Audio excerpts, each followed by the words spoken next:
Buenos días, hermanos. Amén. Damos gracias a Dios por la bendición de estar en la casa del Señor en esta mañana, escuchar la palabra de Dios. Hoy es un domingo atípico porque los niños se quedan, siendo segundo domingo, porque vamos después a celebrar juntos acá. Damos gracias a Dios por esta patria, ¿cierto? Por esta nación bella, hermosa, que es un regalo de Dios a cada uno de nosotros. Y tenemos el gran desafío de orar por esta nación, por este país, por las autoridades. Damos gracias a Dios porque el Señor nos pone aquí en este momento, porque Él tiene un propósito para esta nación. Y nosotros como pueblo de Dios debemos entender nuestra vocación y nuestra gran responsabilidad en esta nación. Bueno, vamos hoy a meditar la palabra de Dios en Daniel capítulo 3. Daniel capítulo 3, seguimos ahí diferente de lo que yo dije domingo pasado. Vamos a seguir hablando de estos encuentros con Dios. Estamos en los libros proféticos para ir finalizando esta serie. Vamos a hablar de este evento histórico en que estos tres jóvenes de Dios, hombres de Dios, son probados. ¿Y cuáles son las enseñanzas que eso trae a nuestro corazón? A los niños que están aquí, quizás algunos están con la hojita para dibujar. Yo quiero, niños, que ustedes dibujen esta historia. Entonces, atento al sermón. Dibujen lo que tú estás entendiendo de esta prédica. Este es el gran desafío de ellos, el mío y de todos nosotros aquí. Daniel capítulo 3 es un capítulo largo, pero yo quiero invitarles a leer desde el versículo 14 hasta el 25, de 14 a 25. Yo sé que ahí está, también. A los que están por primera vez, a los que nos acompañan por la internet, sean bienvenidos. Una alegría tener a ustedes acá. Queremos dar gracias a Dios por la Vicky que está aquí con nosotros, la novia de Francisco. Sea bienvenida, viajó 2 días, jet lag tremendo, pero está aquí con nosotros. Sea bienvenida, Vicky. Bueno, hermanos, dice la palabra de Dios. Versículo 14. Habló Nabucodonosor y les dijo: ¿es verdad, Sadrach, Mesach y Abednego, que vosotros no honráis a mi Dios, ni adoráis la estatua de oro que he levantado? Ahora pues, ¿estáis dispuestos para que al oír el son de la bocina, de la flauta, del tamboril, del arpa, del salterio, de la zampolla y de todo instrumento de música, os postréis y adoréis la estatua que he hecho? Porque si no la adoréis, en la misma hora seréis echados en medio de un horno de fuego ardiendo. ¿Y qué Dios será aquel que os libre de mis manos? Sadrach, Mesach, Abednego respondieron al rey Nabucodonosor diciendo: no es necesario que te respondamos sobre este asunto. He aquí, nuestro Dios, a quien servimos, puede librarnos del horno de fuego ardiendo, y de tu mano, oh rey, nos librará. Y si no, sepas, oh rey, que no serviremos a tus dioses, ni tampoco adoraremos a las estatuas que has levantado. Entonces Nabucodonosor se llenó de ira y se demudó el aspecto de su rostro contra Sadrach, Mesach, Abednego, y ordenó que el horno se calentase 7 veces más de lo acostumbrado. Y mandó a hombres muy vigorosos que tenía en su ejército que atasen a Sadrach, Mesach y Abednego para echarlos en el horno del fuego ardiendo. Entonces Estos varones fueron atados con sus mantos, sus calzas, sus turbantes, sus vestidos y fueron echados dentro del horno de fuego ardiendo. Y como la orden del rey era premiante y lo habían calentado mucho, la llama del fuego mató a aquellos que habían alzado a Sadrach, Mesach y Abednego. Y estos tres varones, Sadrach, Mesach y Abednego, cayeron atados dentro del horno de fuego ardiendo. Entonces el rey Nabucodonosor se espantó y se levantó apresuradamente y dijo de su consejo: ¿no echaron a tres varones adentro del fuego? Ellos respondieron al rey: es verdad, oh rey. Y él dijo: he aquí yo veo 4 varones sueltos que se pasean en medio del fuego sin sufrir ningún daño. Y el aspecto del cuarto es semejante a hijo de los dioses. Oremos. Gracias, Señor, por tu palabra. Bendice a tu pueblo y habla, Señor, a nuestro corazón. Que este texto y los propósitos por los cuales fueron inspirados, los textos de tu palabra, cumplan también los propósitos de tu corazón. Y hoy, al leer este texto, a ser iluminados por tu Espíritu Santo, clamamos que tú abras el entendimiento, la mente y el corazón. Aplica, confronta, transforma, cumple tus propósitos, Señor. En esta mañana oramos agradecidos en el nombre de Jesús. Amén y amén. Hermanos, estando ahí recién en Ucrania, yo veía a un hombre que nos quedamos, nuestro equipo hospedado en una iglesia, y había un hombre que nos servía con mucho amor, siempre de una manera muy humilde. Después supimos que era un pastor de una hermosa ciudad de Ucrania. Su nombre es Anatoly. Es un nombre que a veces conocemos acá porque hay un otro pastor ahí que ya mandó un mensaje a esta iglesia llamado Anatoly. No es un nombre tan común en ucraniano, pero conocí 2 de allá, y este que les hablo me contaba que él y los ucranianos fueron echados de su ciudad, que era una ciudad muy hermosa, y los rusos y sus aliados llegaron, tomaron sus casas, tomaron sus autos, tomaron sus cosas, y ellos tuvieron que salir. Entonces imagínate que en la casa de ellos está una persona que está atacando, invadiendo su país, está usando sus cosas, sus autos, sus ropas, todo como si fueran dueños de todo aquello. Y a veces eso trae mucha rabia a la gente. Yo quiero que ustedes imaginen la situación de Daniel, Ananías, Misael y Azarías. Estos jóvenes judíos también fueron echados de su país. Cambiaron sus nombres, cultura. Ellos tuvieron que hablar otro idioma. Trataron de cambiar todo en su vida. Ellos están en una tierra ajena, siendo desafiados en una cultura politeísta que dio la espalda para Dios. Y cómo ser fiel y creyente en medio a un lugar hostil.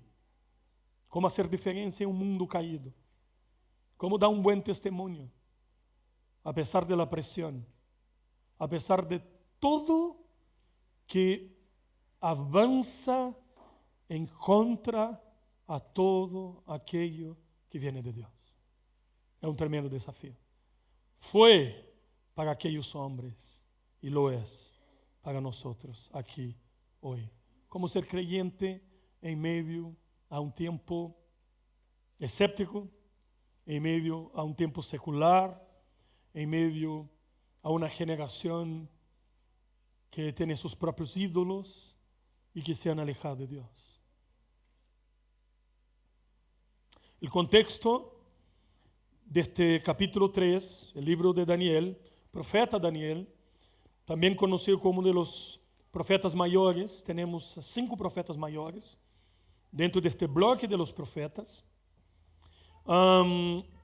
Daniel es un libro que fue escrito para consolar a los judíos que estaban exiliados en el cautiverio de Babilonia. Y tiene mucho que ver con nuestras vidas, porque nosotros también estamos en tierra ajena. Y seguro encontraremos el consuelo de Dios para nuestras vidas cuando nosotros estudiamos este texto. Ellos están en un país extraño, donde costumbres raras prevalecían, en este proceso de aculturación que ellos tuvieron que pasar. Imagínense ustedes, en Brasil, mi país de origen, hay varios dioses, y hay un dios, una diosa, que está ahí en el contexto del mar, ¿cierto? Iemanjá. Imagínate que soy un creyente, mi nombre es Danilo. Danilo viene de la misma raíz de Daniel. Dios es mi juez. Y de repente soy llevado a un lugar en donde no soy más Danilo, soy Iemanjá. Y eso es lo que pasa con estos hombres. Sus nombres indican divinidades de este lugar donde ellos estaban. Trataron de hacer todo para cambiar sus vidas, pero hay algo que no lograron hacer: cambiar sus corazones, su fidelidad y su adoración al Dios que servían. Dios nos encuentra en las pruebas de fuego. Es el tema del mensaje de hoy. Los encuentros con Dios. Dios nos encuentra en los momentos más difíciles de nuestras vidas. Cuando los recursos humanos se agotan. Cuando ya no somos capaces de tomar buenas decisiones. Cuando no sabemos el camino. Cuando no sabemos qué hacer. Y hay enseñanzas que nos entregan este texto. Y yo quiero compartir con ustedes, es un relato memorable que presta gran aliento a la constancia del pueblo de Dios en tiempos de prueba. Y aquí, solo para precisar lo que está pasando en orden cronológico, Nabucodonosor manda hacer una estatua de oro y ordena que todos sus súbditos deben adorarla. Es una imagen que tiene casi 30 metros, precisamente 27 metros, 2 metros 70, es como un obelisco, no sé si se dice obelisco en español, es como un edificio de 9 pisos, pero delgadito. No sabemos muy bien de qué imagen es, puede que sea del dios de Nabucodonosor, Bel, o Camos, o Nebo, muchos estudiosos piensan que es Nebo, o puede ser su propia imagen. Y eso está contrastado con el sueño que interpreta Daniel en el capítulo 2 de esta imagen, en que está un cabeza de oro, esta parte de plata, después bronce, hierro y tierra. Y quizás él está contrastando a esta realidad, o no la está aceptando, o vanidoso está reivindicando para sí adoración. Y hace esta estatua, imagen, y al son de la orquesta sinfónica de Babilonia, todos los hombres, independientes de lengua, pueblo, cultura, que estén ahí, tienen que postrarse y adorar esta imagen. Esto es lo que está pasando. Entonces, esta historia es una historia de 3 hombres. No sabemos dónde estaba Daniel. Posiblemente estaba a servicio del gran emperador Nabucodonosor. Esa historia aquí, él no aparece. O quizás, como era un hombre de gran autoridad, prestigio, él fue sacado de esta necesidad de cumplir a este decreto. No sabemos dónde estaba Daniel, no estaba aquí. Como estos hombres fueron fieles, obedecieron a Dios, no se postraron delante de esta imagen y cómo Dios los libró. Hay muchas enseñanzas para nosotros en este texto. Dios nos encuentra en días oscuros. Dios nos encuentra en las pruebas más difíciles de nuestras vidas. En primer lugar, este texto nos enseña que Dios nos encuentra cuando lo adoramos por quién es Él y no por las circunstancias. ¿Por qué adoramos a Dios? Hermanos, ¿por qué adoramos a Dios? ¿Porque Él nos da? ¿Porque Él nos bendice? ¿Porque queremos recibir algo en cambio? Este es el evangelio de la prosperidad. Damos, adoramos a Dios porque recibimos en cambio. Pero las Escrituras nos enseñan que nosotros debemos adorar a Dios por quién es Dios, por su carácter, por sus atributos. No adoramos a Dios esperando recibir nada en cambio. Y ustedes imaginen esta situación que hay una gran multitud. Y cuando comienza a sonar la música, todos los súbditos adoran y se prostran delante de una gran multitud. Y hay tres cabecitas que se quedan parados. En medio de una gran multitud, tres, solamente tres, se quedan de pie. Sabiendo el gran riesgo en que están. Riesgo vital.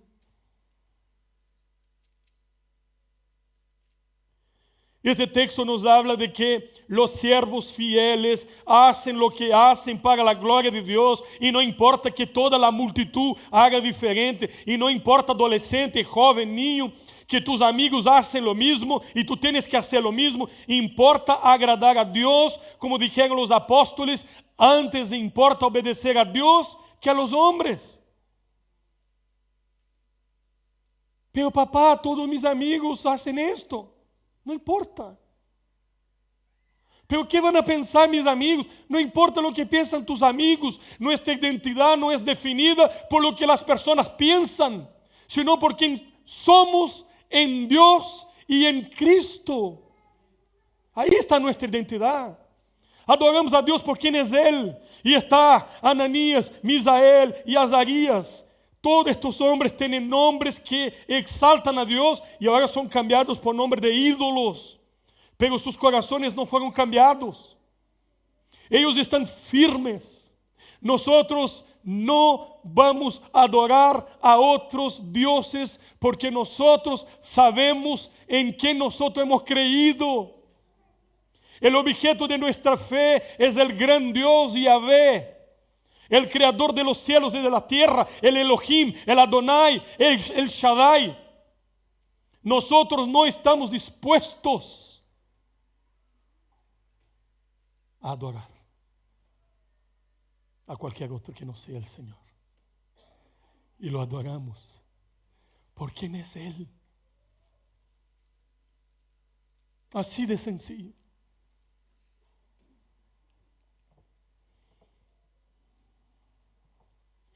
La fe verdadera, hermanos, no está conectada a las circunstancias ni a las consecuencias.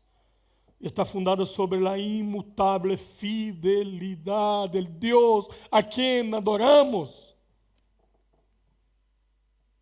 Estos jóvenes son valientes. No están dispuestos a negociar la adoración. No importa las consecuencias. Tú y yo leemos Daniel capítulo 13 y conocemos el final de la historia, pero ellos no sabían lo que iba a suceder con ellos.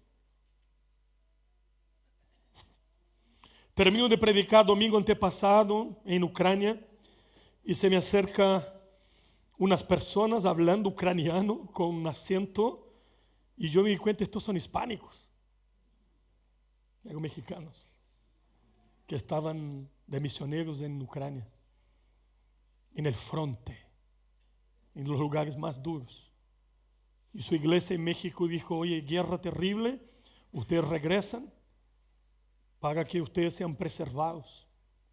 Ellos trabajan con casi 200 niños en un hogar, son misioneros, aprendieron a hablar un poco de ucranianos.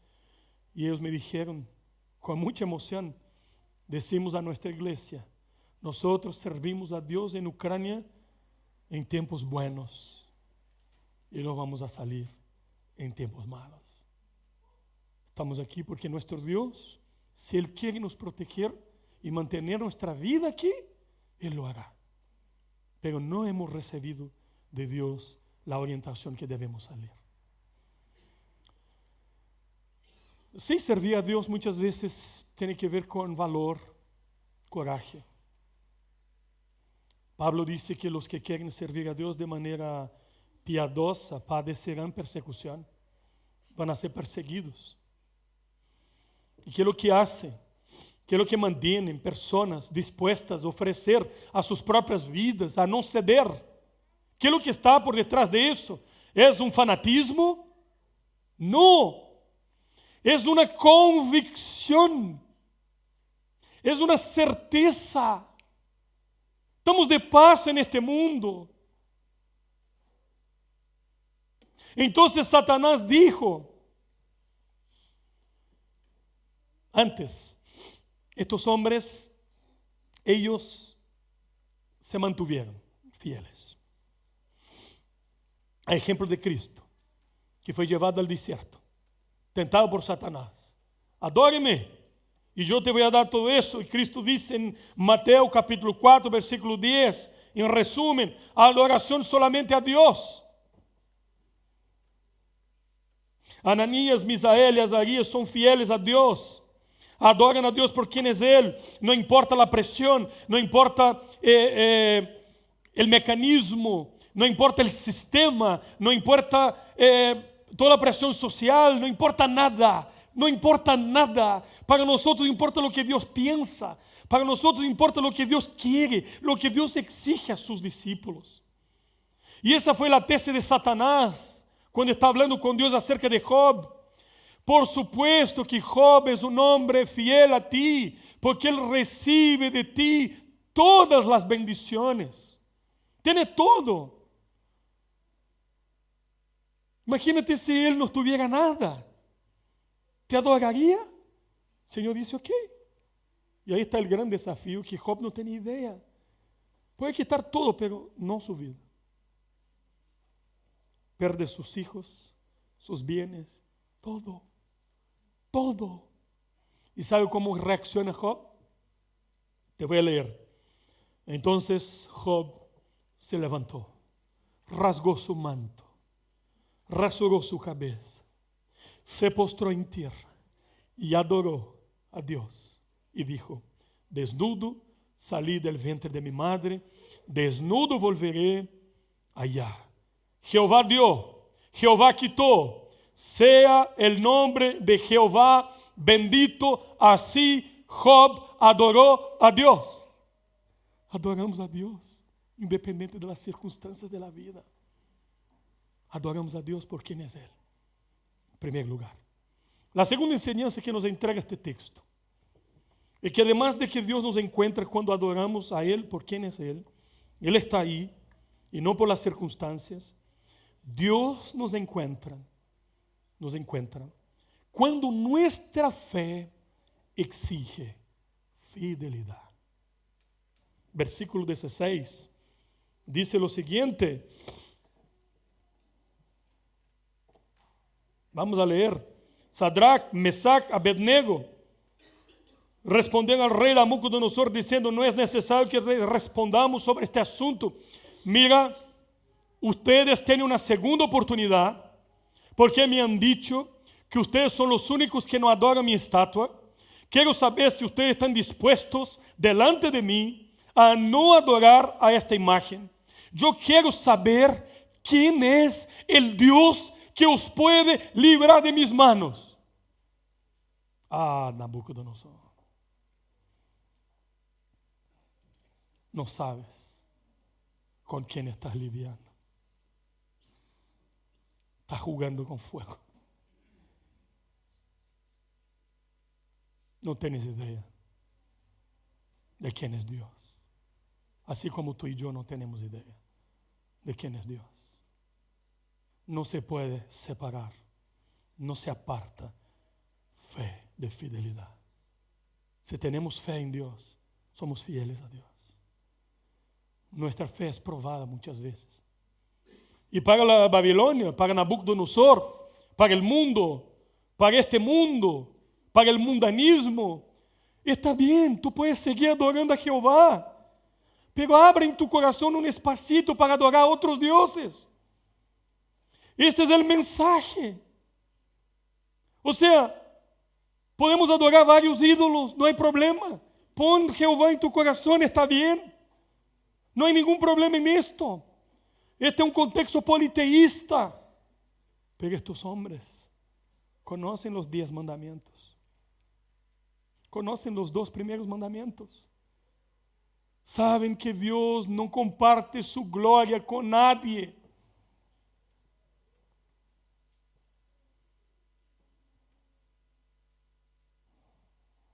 Pero los 3 judíos sabían en quién confiaban, estaban seguros que Yahvé podía librarlos del horno ardiendo y de las manos del rey. Ellos no dudaban de la capacidad divina, pero ellos no conocían la voluntad de Dios. Ellos dijeron: Nabucodonosor, oye, vamos a acabar con este show.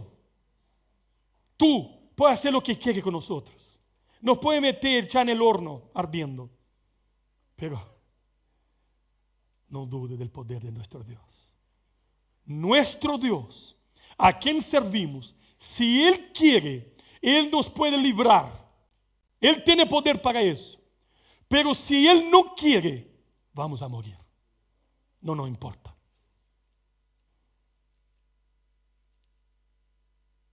Este texto nos enseña que a pesar de las circunstancias, que a pesar de todo lo que está pasando ahí en la vida de estos jóvenes, ellos saben que Dios es el único digno de recibir la adoración.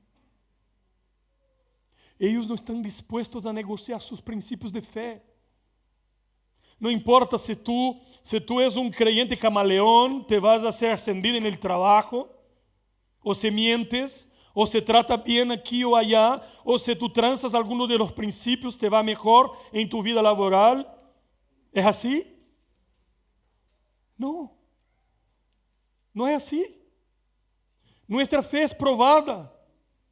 Y en medio de una gran multitud, no importa si todos están haciendo lo mismo, no importa, importa lo que Dios nos ordena, lo que Dios exige de nosotros, lo que Dios nos llama a hacer. Eso es santificación, es obediencia. Y créame, tu fe y mi fe será probada. Muchas veces nos van a decir delante de nosotros que se caliente el horno 7 veces más.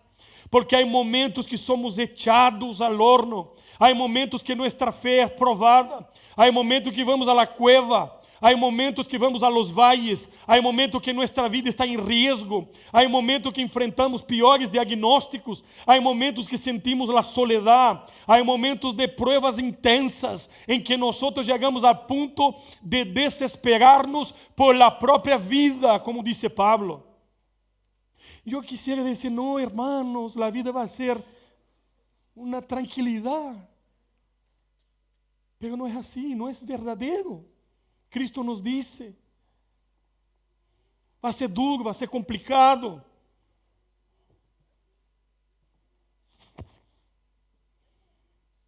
La fe es probada. Este texto, todo el texto de la Biblia, los 66 libros de la Biblia, cuando los leemos, cuando vamos a interpretar, una de las cosas que tenemos que entender cuál es el género literario de este texto. ¿Es una poesía? ¿Es una profecía?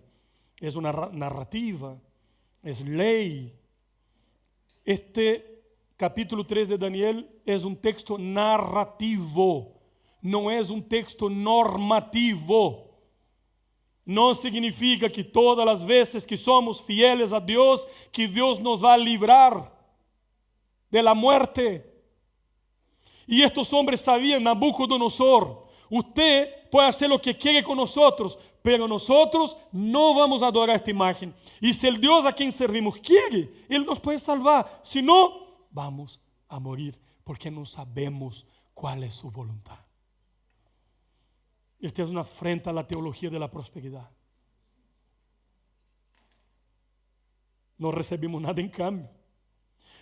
Está la historia de Policarpo, pastor de Esmirna, 86 años. Cuando él es probado, oye Policarpo, si tú no niegas a Cristo, te vamos a matar. Y calentaron la hoguera. Y él de manera dulce, como dicen los biógrafos, dice, 86 años he servido a mi Señor y Él nunca me traicionó. Él es digno de toda confianza. ¿Cómo puedo yo abandonarlo y traicionarlo al Dios de mi vida? Ustedes pueden hacer lo que quieran. Yo no temo a este fuego que luego se va a detener. Yo temo el fuego eterno, inextinguible. Estas fueron las palabras de Policarpo. Y fue quemado vivo. ¿Hasta qué punto estás tú dispuesto a ir por tu fe? ¿Qué precio estás dispuesto a pagar? La pregunta en el Imperio Romano, siglo I y II, era ¿Kyrios Kaiser o Kyrios Christos? ¿Señor César o Señor Cristo? Y por fin, Dios nos encuentra en los momentos más difíciles de nuestras vidas. Versículo 25 dice lo siguiente.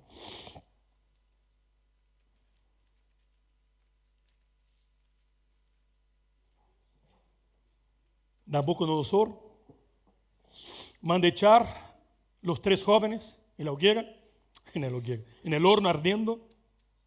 Toman los hombres más fuertes, atan a estos hombres que van a llevar a Ananías, Misael y Azarías al horno, son muertos por el calor, por la temperatura del fuego. Y de repente está Nabucodonosor y los suyos viendo, y están viendo en el horno a 3 jóvenes caminando y un cuarto hombre caminando. ¿Qué está pasando aquí? No echamos a 3 y yo veo 4 y están caminando y el fuego no hace daño, y peor, el cuarto tiene la semejanza del Hijo de los dioses. Era la manera que él estaba describiendo una cristofanía. El propio Dios, posiblemente la segunda persona de la Trinidad, el que después será encarnado en la Virgen María, el Cristo, está ahí caminando con ellos. Lo que nos enseña este texto es que el Señor permitió la estatua, permitió la calumnia, permitió las acusaciones, permitió el horno ardiendo, permitió ser atados y permitió ser echados al fuego. Todo eso. Pero también, como Él había prometido, yo estaré con ustedes, incluso en el valle de sombra de muerte. Al observar la firmeza y resolución de los jóvenes, Nabucodonosor se enojó, que mandó calentar el horno 7 veces, el horno, a tal grado que murieron estos hombres, como habíamos dicho. Sin embargo, estos jóvenes sobrevivieron al fuego. Inclusive, Dios hizo un milagro tan extraordinario que sus cabellos ni siquiera expelieron el olor de humo o de fuego. Cuando el rey observó lo que estaba pasando en el horno, se quedó espantado, porque en lugar de morir, los 3 hombres que habían sido arrojados y atados al horno y echados ahí, estaban sueltos, caminaban en medio al fuego, acompañados de otro varón.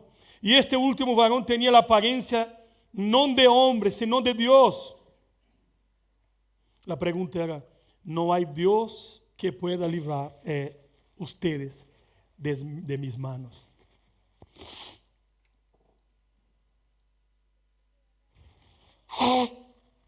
Perdón, hermanos.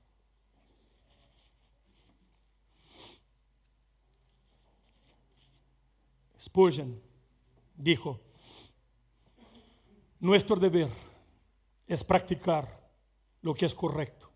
Las consecuencias pertenecen a Dios. Es para ti y para mí hacer lo correcto. Incluso si los cielos caen, debemos seguir el mandato de Cristo a pesar de las consecuencias. Pase lo que pase. Dios preservó, guardó a estos hombres. Dios no impidió que ellos llegaran a esto. Pero el Señor estuvo con ellos. Y me acuerdo aquí de Marcos capítulo 6, versículo 48, cuando Cristo dice a los discípulos: entren en la barca, atravesen al otro lado, porque yo os encuentro al otro lado. Y Cristo sale y está solo a orar, y los discípulos entran en este barco, y cuando está en la mitad del barco, en la mitad ahí de este mar, o de este lago de Genesaret, empieza una gran tormenta, terrible. Y habían pescadores profesionales ahí. Y ellos tienen tanto miedo, que se desesperan. Pero había una palabra que decía: os encuentro al otro lado. ¿Tú crees en la palabra de Dios? Hay un comienzo, un medio y un fin. Sabemos cuál es el fin. Yo estaré parado al otro lado esperando a ustedes, siempre. Pero en medio, en el proceso, aquí están las pruebas. Somos un pueblo más que vencedores. Ya sabemos el final. Pero aquí es donde nosotros perdemos la paciencia, la fe, donde está la ansiedad. No confiamos en la palabra de Jesús que dice: yo estaré al otro lado. Yo siempre estaré aquí. Y cuando Él se da cuenta que sus discípulos están en fatiga, están con miedo, el viento era contrario, cuarta vigilia de la noche, Él sale de donde está al encuentro de sus discípulos a salvarlos. Y hay una gran tormenta, fenómenos naturales y físicos, el mar, el viento, pero hay una tormenta mucho más grande.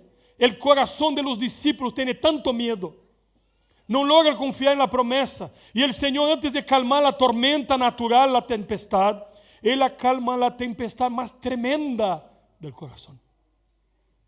Tened ánimo, soy yo estoy con ustedes aquí. El Señor nunca prometió un viaje tranquilo, prometió una llegada segura. Vamos a llegar al otro lado. No porque somos buenos, no porque la barca es de buena calidad, no por nuestra performance, sino porque Él prometió y Él es fiel. Él nos llevará al otro lado. Llegaremos al otro lado por su gracia, por su misericordia. Y quiero terminar con algunas aplicaciones. No antes de citar a este misionero norteamericano que, muerto con sus compañeros misioneros en Ecuador, Jim Elliot, cuando estaba predicando el evangelio en Ecuador para indígenas, y de repente ellos sabían que eran muy agresivos estos indígenas. Ellos llegaron con armas. Ellos también tenían armas, los misioneros, para protegerse. Y estos hombres de Ecuador vinieron para matarlos. Y ellos podrían tomar las armas para defenderse. Pero Jim dijo: nosotros venimos aquí para predicar el evangelio a estos hombres, no para matarlos. Y decidieron morir. Estas son palabras de Jim Elliot. No es tonto aquel que pierde lo que no puedes retener para ganar aquello que no podrá perder jamás. No es tonto aquel que pierde lo que no puede retener para ganar aquello que no podrá perder jamás. El relato del horno ardiente de los 3 jóvenes que permanecieron firmes durante la prueba ofrece una lección valiosa para cualquier generación que tiene que pasar por luchas y problemas. Nos enseña que Dios proporciona las fuerzas necesarias a quienes confían en Él, que al final los fieles siempre triunfan, aunque tienen que perder sus vidas en este mundo. Como decía Lutero, morimos en este mundo y despertamos con el Señor. Estamos en el mundo, pero no somos del mundo. No importa si todos los hacen. Lo que estoy haciendo agrada a Dios. No importa lo que todos piensan de ti. Su identidad no está determinada por los otros, sino por la palabra de Dios. Debemos recordar los 2 primeros mandamientos. No tendrás dioses ajenos delante de ti o delante de mí. No te hagas imagen ni ninguna semejanza de lo que esté arriba en el cielo, ni embajo en la tierra, ni en las aguas debajo de la tierra. No te inclinarás a ellas, ni las honrarás, porque yo soy Jehová tu Dios, fuerte, celoso, que visito la iniquidad, la maldad de los padres sobre los hijos, hasta la 3ª y 4ª generación de los que me aborrecen, y hago misericordia a millares, a los que me aman y guardan mis mandamientos. Tú puedes no estar idolatrando imágenes, pero ¿cuáles son los ídolos de tu corazón que te impide de adorar solamente a Dios? El mundo, atención, el mundo tolera la amante, pero Dios no. Jamás, jamás. Dios no admite en hipótesis alguna un corazón dividido. Es todo o nada.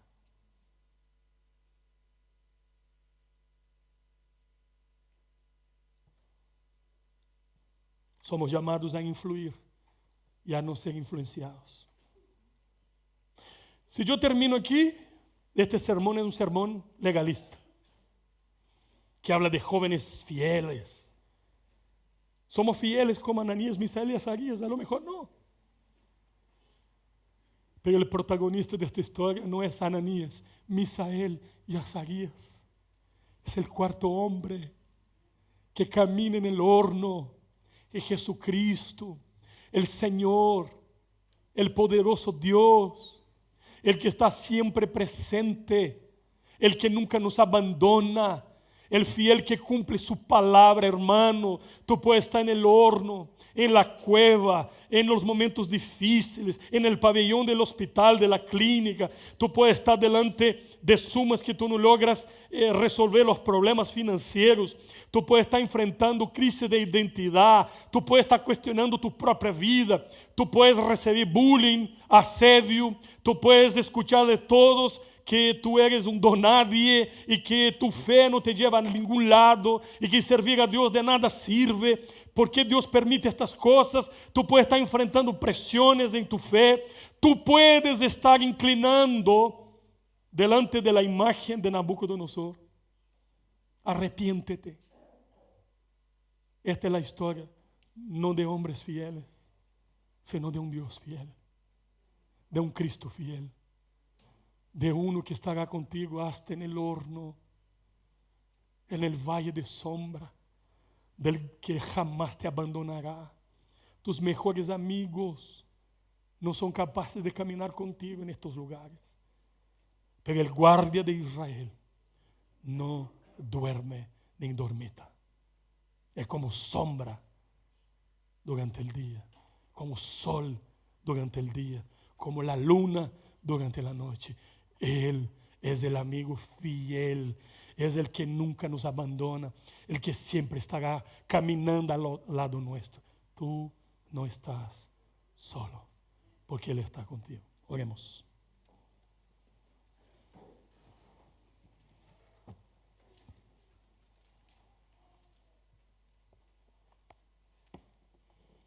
Primera pregunta que te quiero hacer en esta mañana es: ¿de qué tienes que arrepentirse? ¿Cuáles son los ídolos de tu corazón que te impiden hoy de adorar a Dios verdaderamente?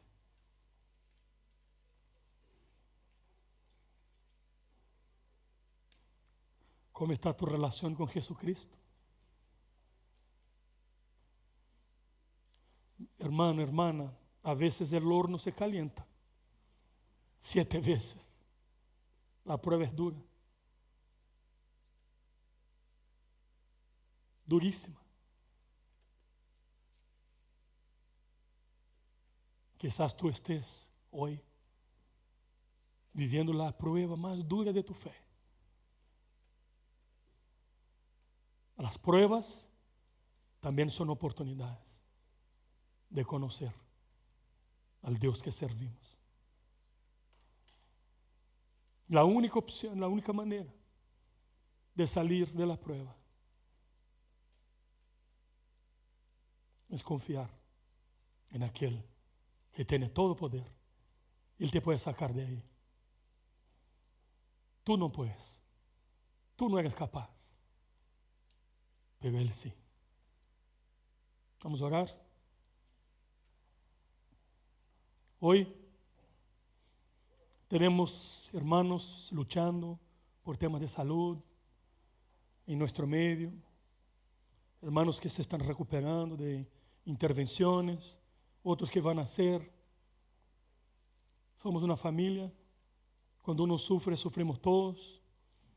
Hay hermanos que están siendo probados en la fe aquí y que muchos de ustedes no saben, no conocen, porque no saben por varias razones.